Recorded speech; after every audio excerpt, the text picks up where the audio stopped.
Hoje nós vamos ler Eclesiastes capítulo 9, a partir do versículo 1 até o versículo 12. Eu vou ler esse texto, vocês me acompanhem. Que Deus nos abençoe nesse tempo de estudo da palavra. Eclesiastes capítulo 9 diz assim: Deveras me apliquei a todas estas coisas para claramente entender tudo isto, que os justos e os sábios e os seus feitos estão nas mãos de Deus. E se é amor ou se é ódio que está à sua espera, não o sabe o homem. Tudo lhe está oculto no futuro. Tudo sucede igualmente a todos. O mesmo sucede ao justo e ao perverso, ao bom, ao puro e ao impuro, tanto ao que sacrifica como ao que não sacrifica, ao bom como ao pecador, ao que jura como ao que teme ao juramento. Este é o mal que há em tudo quanto se faz debaixo do sol. A todos sucede o mesmo. Também o coração dos homens está cheio de maldade, nele há desvarios enquanto vivem, depois rumo aos mortos. Para aquele que está entre os vivos há esperança, porque mais vale um cão vivo do que um leão morto. Porque os vivos sabem que hão de morrer, mas os mortos não sabem coisa nenhuma, nem tampouco terão eles recompensa, porque a sua memória jaz no esquecimento.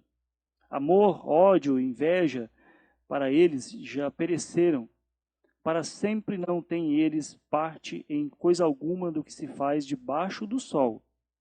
Vai, pois, come com alegria o teu pão e bebe gostosamente o teu vinho, pois Deus já de antemão se agrada das tuas obras.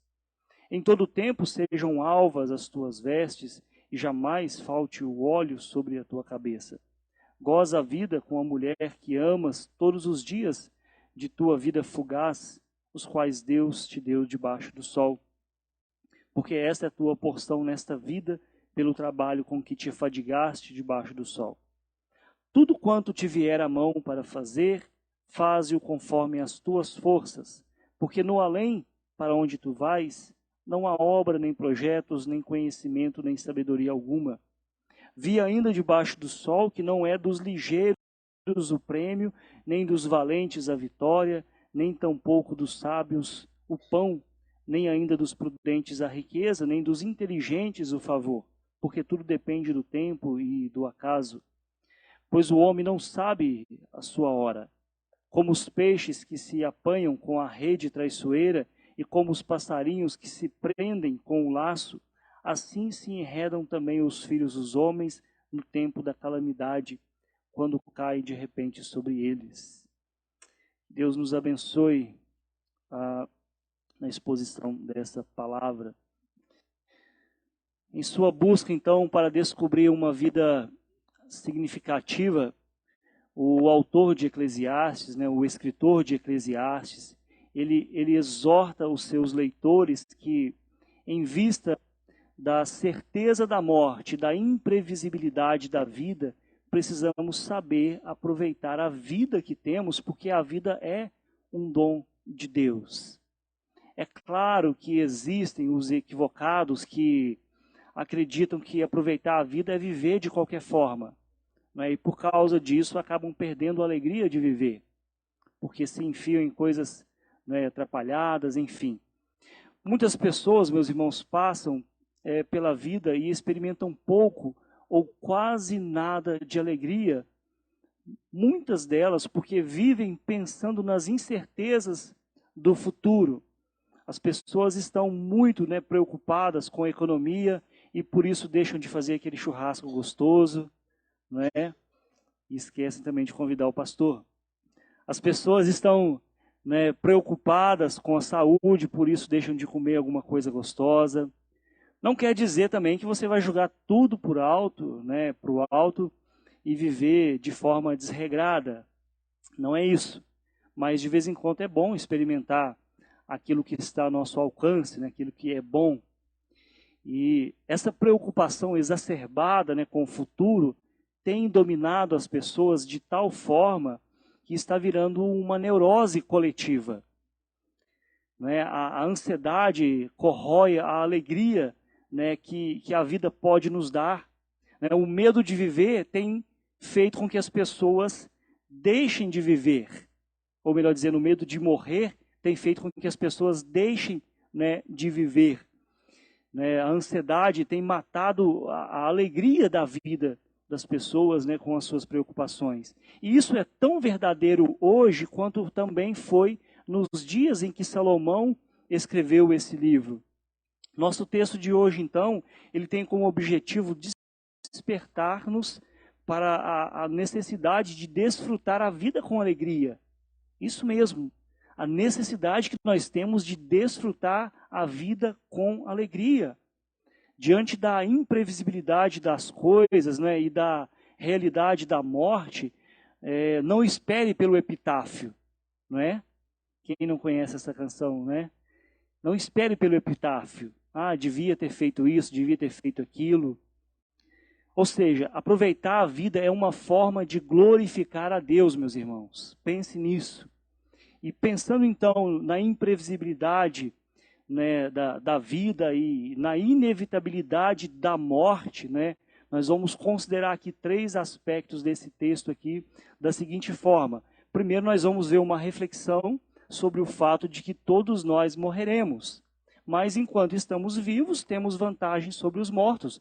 É o que ele enfatiza aqui, usando inclusive um provérbio, que mais vale um cão vivo do que um leão morto, não é? Dos versículos 1 a 6.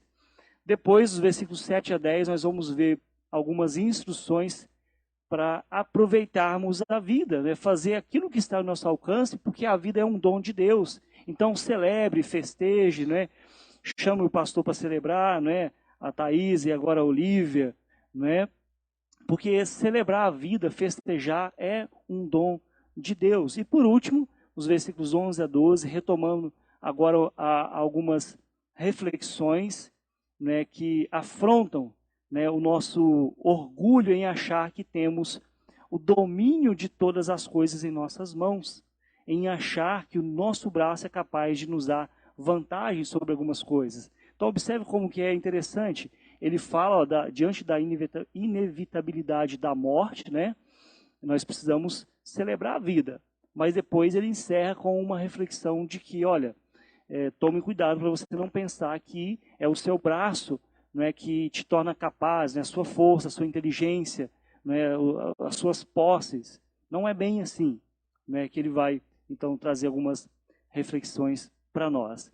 Então, é sempre, então, diante disso, bom pensarmos nisso, porque a cada avanço que nós temos na medicina, na ciência, na educação, né, enfim, cada passo que nós damos como humanidade para melhorar a nossa condição de vida, ele precisa vir acompanhado de uma dose, né, de humildade e reconhecimento da glória para Deus. Porque é Ele quem nos permite saber, conhecer, experimentar, festejar.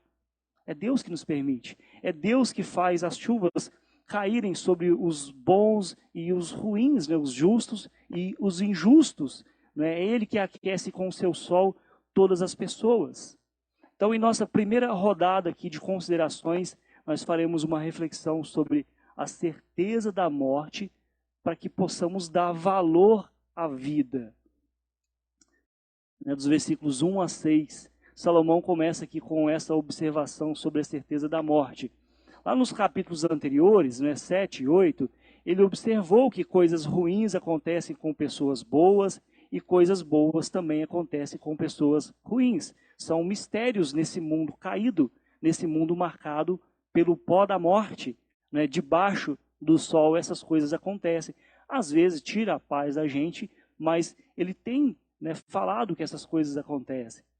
Pode então ter existido muitas coisas que o pregador, o Salomão, não conseguia compreender. No entanto, ele nunca desistiu da sua fé. Ele nunca desistiu de acreditar que Deus estava no controle de tudo. E a isso ele vai dizer, no versículo 1, olha, deveras me apliquei a todas essas coisas para claramente entender tudo isto, que os justos e os sábios e os teus feitos estão nas mãos de Deus. E com essas palavras, o sábio Salomão, então, nos entrega as mãos de Deus, né? Os justos, os sábios. E a Bíblia usa essa imagem, né, da mão de Deus para falar sobre o controle soberano do Senhor sobre todas as coisas. E aqui a metáfora não é diferente. Ela expressa esse cuidado soberano de Deus sobre o seu povo em todas as áreas das nossas vidas. Não importa o que aconteça, tudo está nas mãos de Deus. Deus é soberano e essa doutrina é caríssima para nós que somos presbiterianos, que somos cristãos presbiterianos. A soberania de Deus. Nada em toda a criação acontece à parte da sua vontade soberana. Nada foge do seu controle. O problema é que, conforme, né, na segunda parte do primeiro versículo, nós não sabemos o que nos espera debaixo do sol. Ele diz, se é amor ou se é ódio que está à sua espera, não sabe, né, o homem. Tudo lhe está oculto no futuro. Ou seja, os justos, né, o sábio, né, o santo, né, enfim, nós não sabemos se o sofrimento que estamos experimentando é resultado do amor ou do ódio de Deus, do seu favor ou da sua ira. Né? Deus ocultou isso de nós. Pense, por exemplo, na história de Jó, que é um dos maiores exemplos que nós temos na Bíblia. Você se lembra que ele perdeu sua imensa fortuna, ele era um homem rico, ele perdeu seus 10 filhos, ele perdeu a sua saúde. E nós sabemos que isso aconteceu, né, porque nos é dito, né, que Deus permitiu que Satanás fizesse isso com ele. É o que a Bíblia registra. Deus permitiu, mas Jó nunca descobriu, né, por que Deus permitiu que isso acontecesse com ele. Isso estava oculto para ele. Ele não sabia o que estava acontecendo, mas Jó continuou confiando em Deus, embora não entendesse o que estava acontecendo. Ele continuou confiando. E aí nesse ponto aqui o pregador traz novamente os ímpios de volta ao quadro aqui das suas reflexões, dizendo aqui no versículo 2, né? Tudo sucede igualmente a todos, né? O mesmo sucede ao justo e ao perverso, ao bom e ao puro e ao impuro, tanto ao que sacrifica como ao que não sacrifica, ou seja, ao que tem religião e ao que não tem, né? Ao bom como ao pecador, ao que jura como ao que teme o juramento. Este é o mal que há em tudo quanto se faz debaixo do sol. A todos sucede o mesmo. Também o coração dos homens está cheio de maldade. Ele continua dizendo.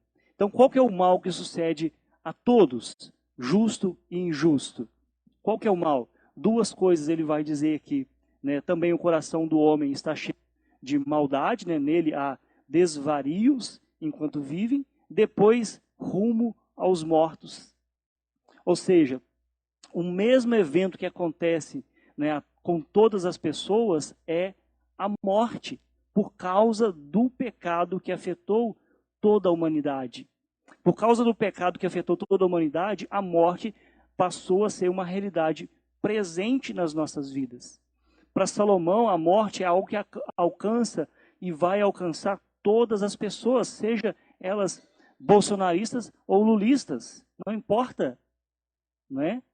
Um parênteses muito pequeno, né? Porque isso é perigoso tocar nesse assunto, né? Observe que Salomão dá, né, a razão pela qual as pessoas morrem. Qual que é? Ele diz que os corações dos filhos dos homens está cheio de maldade.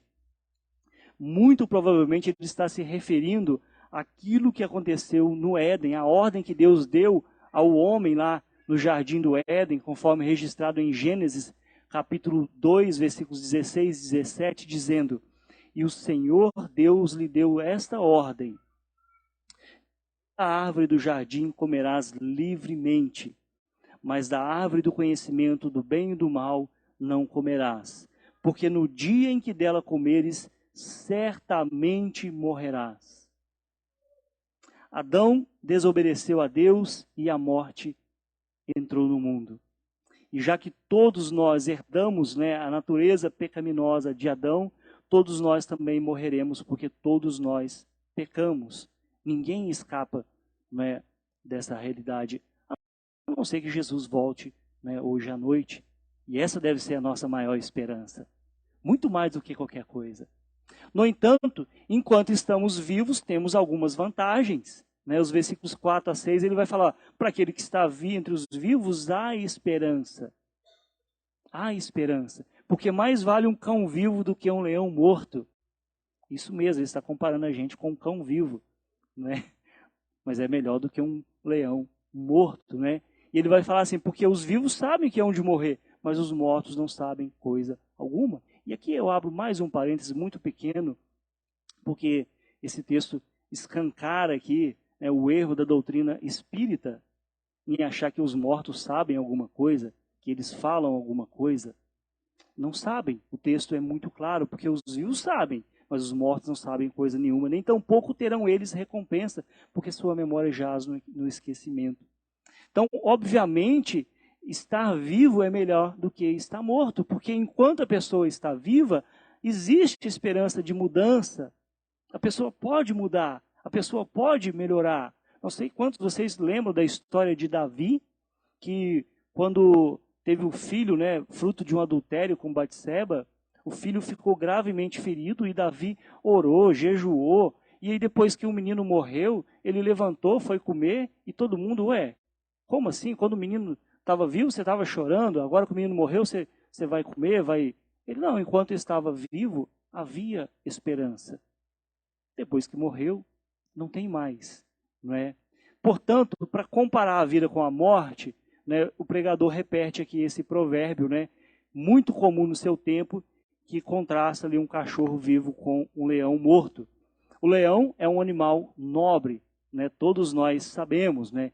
Isso valia principalmente para os tempos bíblicos, quando o leão servia inclusive como brasão da casa real de Davi, né, um emblema do Messias, né, o leão da tribo de Judá. No entanto, os cachorros não. Poucos animais eram tão desprezados como os cachorros naquele tempo. Hoje não. Eu tenho até medo, né, do que eu vou falar aqui. A gente está num tempo muito confuso, né? Mas naquele contexto, os cachorros não valiam nada, não era considerado como nada. Eram animais selvagens, igual esses pombos que ficam, né, rodando aí, que alguns chamam de rato com asa. Né? Mas assim, era a visão que as pessoas tinham, né, dos cachorros. Para se ter uma ideia como as pessoas desprezavam os cachorros, né, naqueles dias, pense comigo com Golias, quando ele viu Davi vindo para ele, né, e ele começa a zombar de Davi, ele fala assim, né, por acaso eu sou um cão para você vir comigo até mim, né, com pedra e com pau? Então, para eles o cachorro não era totalmente, né, desvalorizado. Enfim, esses versículos nos falam de persistência. Ao serem confrontados, então, com a dura realidade da morte, se enche, né, de determinação, né, levante a sua cabeça e aguenta firme. Porque enquanto você está vivo, há esperança de mudar. Né? Há esperança. Né? Tem um antigo ditado, né, que alguns comentaristas colocam ao falar desse texto, que enquanto há vida, há esperança. E é um ditado lá do século 3 antes de Cristo, faz parte de uma história onde dois homens estavam conversando, né? E aí um diz para o outro, olha, pode ser que amanhã as coisas melhorem, porque enquanto há vida, há esperança. Somente os mortos não têm esperança alguma. Né? E Salomão seria a última pessoa a desestimular alguém de esperar pelo melhor. Por isso que ele diz, mais vale um cão vivo do que um leão morto. Outro dia, eu vi na internet uma frase muito interessante, ligada à imagem aquela tirinha do Charlie Brown com o Snoopy. E o Charlie Brown, né, ele fala assim para o Snoopy, num momento de reflexão profunda, né, ele fala assim com ele, um dia nós vamos morrer, Snoopy. E aí o Snoopy fala assim, sim, mas todos os outros dias nós vamos viver. Um dia nós vamos morrer, mas todos os outros nós vamos viver. Então, diante, né, da realidade da vida, da morte, né, a gente tem que pensar essas questões. Que enquanto estamos vivos, há esperança, a esperança de mudar as nossas vidas, aquele coração às vezes duro, aqueles comportamentos inadequados, tantas outras coisas que às vezes precisamos morrer, que ainda dá tempo, porque enquanto há vida, há esperança. Isso nos leva a considerar a seguinte instrução, né, no versículo, na segunda parte, né?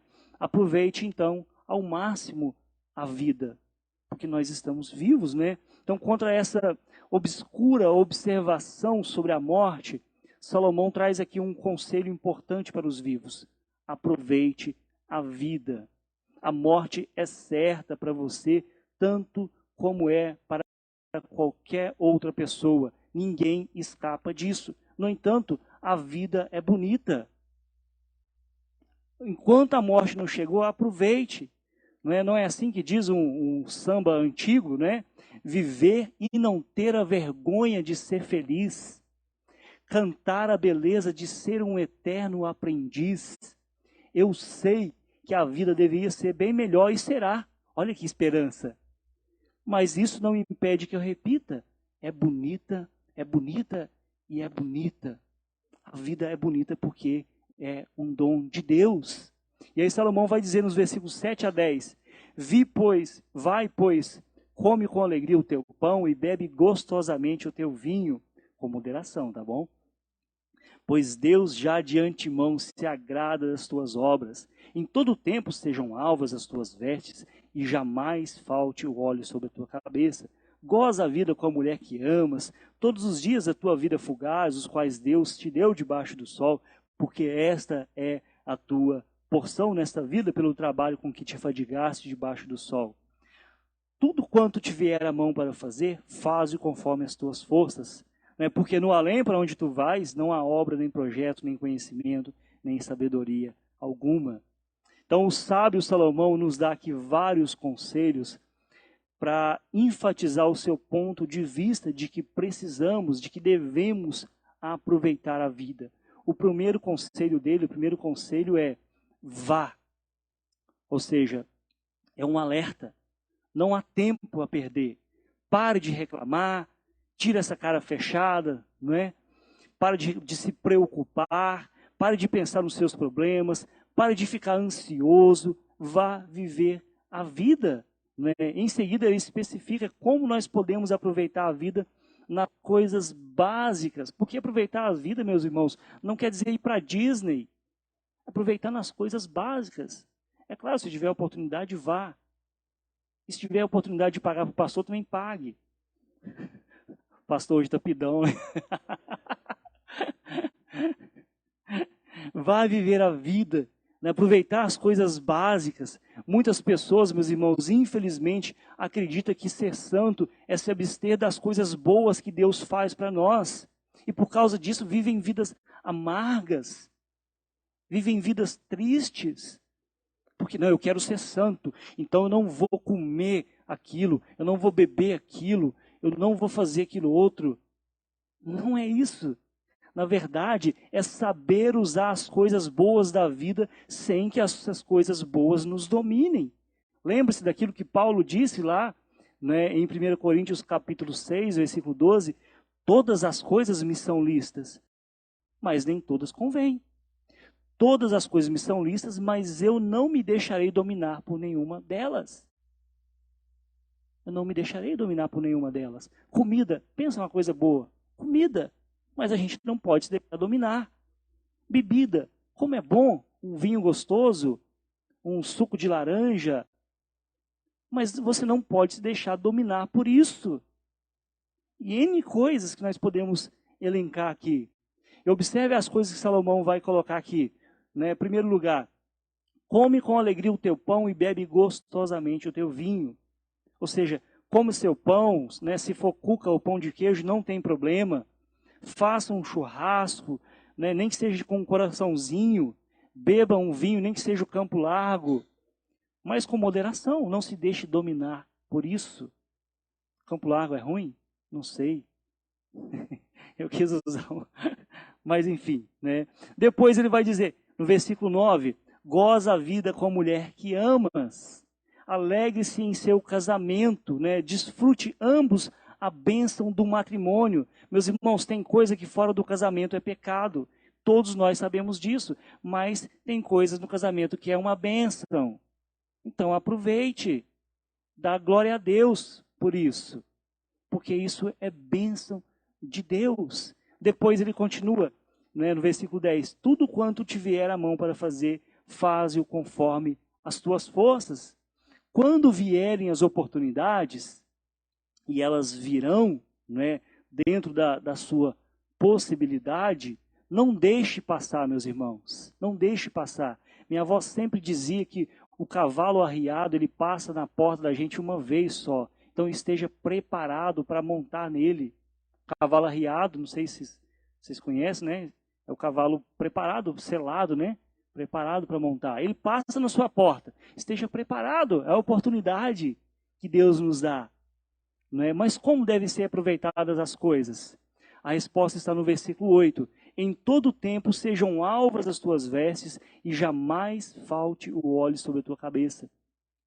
As vestes brancas, né, alvas, e o óleo sobre a cabeça eram sinônimos de comemoração. É a mesma coisa que dizer hoje, toma um banho, veste uma roupa limpa, passa um perfume. Ou seja, faça de toda ocasião uma ocasião especial. Seja comendo o seu pão, bebendo o seu vinho, aproveitando a vida no contexto familiar. Faça disso uma ocasião especial. A comida, a bebida, o casamento, as oportunidades são dádivas de Deus. Aproveite isso, faça. A gente tem costume de se alegrar, de festejar, de comemorar, né, com grandes coisas, somente no dia da formatura, o dia do aniversário. Não, mas todos os dias nós podemos fazer das ocasiões simples da vida, ocasiões especiais, porque isso é dádiva de Deus. O pão, o vinho, né, o casamento, as oportunidades, a família, a igreja. Faça disso um momento especial, meus irmãos. Talvez você vai se lembrar quando você não tiver a oportunidade de fazer isso. Poxa vida, como eu poderia ter feito, né, ter comido aquilo, né, mas eu fiquei regrando, eu fiquei não sei o que, pensando, né, no dia da manhã, e agora hoje eu não posso comer porque eu estou às vezes com uma enfermidade. Faça desses momentos básicos da vida tempo de celebração, de louvor a Deus, porque isso é dádiva de Deus. E aí, né, o mais interessante, no versículo 10, que ele vai dizer, tudo quanto te vier à mão para fazer, faze-o conforme as tuas forças, porque no além para onde tu vais não há obra, nem projetos, nem conhecimento, nem sabedoria alguma. Ele está nos alertando para o fato de que depois da morte não podemos fazer nada dessas coisas que nós fazemos aqui debaixo do sol. Ao mesmo tempo também que ele nos alerta, né, para a reflexão posterior, né, dos versículos 11 e 12, onde ele vai falar sobre o fato, né, da vida ser imprevisível. Não é? É interessante a gente pensar sobre a imprevisibilidade da vida. Há muitos casos, meus irmãos, que as pessoas favoritas não são as que vão ganhar a corrida. E aquelas que nós julgamos não serem tão boas, essas acabam, né, ganhando, acabam saindo na frente. Isso acontece no vôlei, no futebol, né, em todas as áreas da vida. As pessoas treinam, se esforçam, mas existem os elementos surpresas, as variáveis que eu comentei a semana passada. Não é? Mais uma vez, então, nós somos confrontados aqui com uma das frustrações da vida nesse mundo, né, caído. E como já vimos, as coisas boas, elas não acontecem somente, né, ou necessariamente com pessoas boas. Ou seja, o mesmo, lá do versículo 2, o mesmo sucede ao justo e ao perverso. E quando Salomão disse isso, ele estava pensando em categorias morais. Mas o versículo 11 aplica o mesmo princípio aos diversos talentos das pessoas. Né? Ser rápido, ser forte, inteligente, nem sempre garante, né, o sucesso.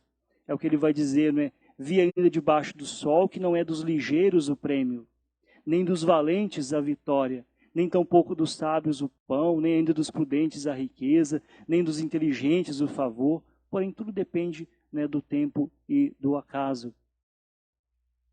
seria, né, de se esperar que o mais forte vencesse a batalha sempre, mas não, nem sempre é assim. Um caso que nós podemos, né, nos lembrar agora é de Golias, que era um homem forte, um gigante, um guerreiro experimentado. Ele riu quando ele viu Davi chegando, né? Quem que é esse aí na fila do pão para enfrentar?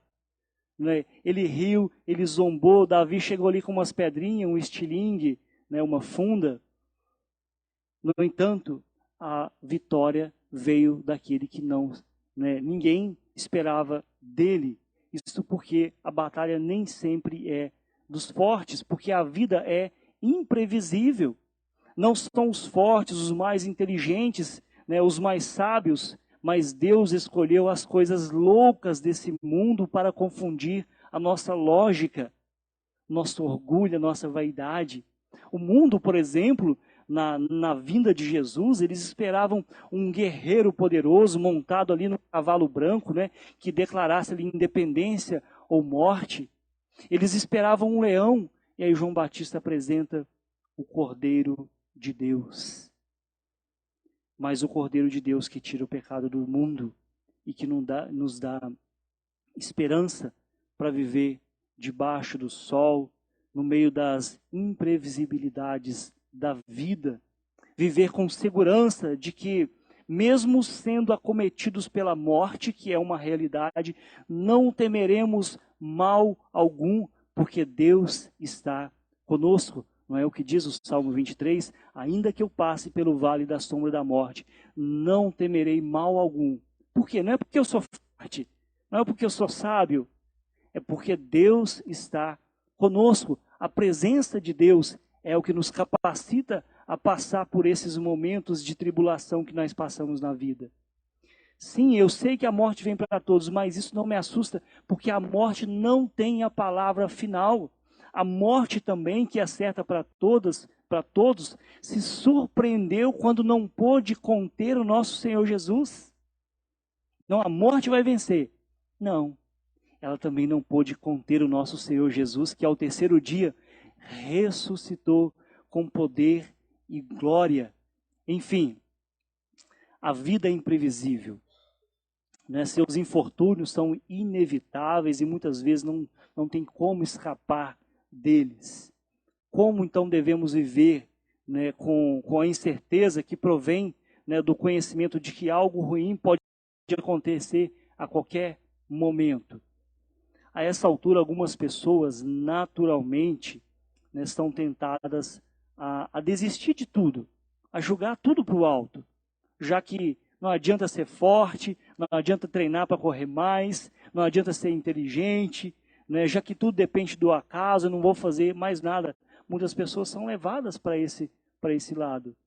Mas, na verdade, a imprevisibilidade da vida, meus irmãos, ela deve nos levar a uma entrega total das nossas vidas, da nossa família, do nosso trabalho, do nosso país, nas mãos poderosas de Deus, que sabe o tempo certo para todas as coisas. A inevitabilidade da morte, a imprevisibilidade da vida, não é para nos desesperar, é para que possamos entregar completamente as nossas vidas, tudo ao nosso redor, àquele que tem poder para fazer todas as coisas. Sim, a gente luta, a gente trabalha, mas não convicto de que é isso que vai, né, nos sustentar, nos guardar, nos livrar de todo mal. O que vai nos guardar, o que vai nos sustentar, o que vai nos manter firmes a nossa fé são as mãos poderosas de Deus que nos sustenta, mesmo nos dias mais difíceis das nossas vidas. E é isso que assombra as pessoas lá de fora. Poxa vida, como que você está aguentando passar por isso? Deus está comigo, porque Ele prometeu até a consumação do século. Diante então, meus irmãos, da certeza da morte, viva para a glória de Deus. Celebre qualquer momento. Celebre, vai comer um pão, tomar um café, dá glória a Deus por isso. Louvado seja o Senhor por isso. Está com a sua esposa, louvado seja Deus por isso. aparece a oportunidade, agarrem-se. Né? Jovens, agarrem-se às boas oportunidades, que elas surgirão, estejam preparados para abraçá-las, porque isso é dom de Deus. Glorifique a Deus nessas oportunidades. E diante da imprevisibilidade da vida, confie sempre no Senhor, porque é Ele que nos sustenta. E é Ele que nós vamos cantar agora com os nossos irmãos que irão nos conduzir para depois celebrarmos a mesa do Senhor. Vou chamar aqui a